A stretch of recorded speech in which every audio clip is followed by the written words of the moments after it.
বিমানবন্দরের ভেতরে লাল পোশাক পরা একজন ব্যক্তি হঠাৎ করেই হাতে একটি ইনফোকার্ডের স্ট্যান্ড তুলে নিয়ে অপর এক ব্যক্তিকে বেধড়ক পিটাচ্ছেন। সিকিউরিটি গার্ড থামাতে আসলে তাকেও ছাড়ছেন না তিনি। সামনে সেই ব্যক্তিকে ক্রমাগত মারতে চেষ্টা করেন তিনি।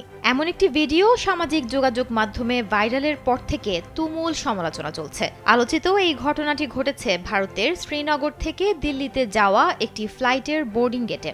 মারধর করা ওই যাত্রী দুটি ক্যাবিন ব্যাগ নিয়ে আসেন, যেগুলোর ওজন ছিল 16 কেজি, যা অনুমোদিত 7 কেজির চেয়ে দ্বিগুণেরও বেশি। বাড়তি ওজনের ব্যাগ আনায় ওই যাত্রীকে নিয়ম অনুযায়ী বাড়তি চার্জ দিতে বলা হয়, কিন্তু তিনি বাড়তি চার্জ দিতে অস্বীকৃতি জানান।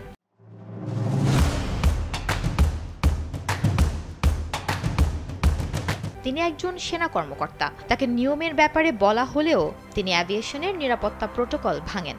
এর পরপরই বিশৃঙ্খলা বেঁধে যায় বলে জানিয়েছে স্পাইসজেট। ওই সেনা কর্মকর্তা তাদের 4 কর্মীকে মারধর করে আহত করেন, যার মধ্যে একজন মেরুদণ্ডে আঘাত পায়, আরেকজনের নাক ফেটে যায়। আহত 4 জনকে খুব দ্রুত হাসপাতালে নিয়ে যাওয়া হয়। এনডিটিভির প্রতিবেদন অনুযায়ী এ ঘটনার পর স্পাইসজেট থানায় একটি এফআইআর দায়ের করে। যদিও ভারতের বিমান চলাচল কর্তৃপক্ষ এ ব্যাপারে এখনও কোনো মন্তব্য করেনি, এমনকি ওই সেনা কর্মকর্তার পরিচয়ও প্রকাশ করেনি।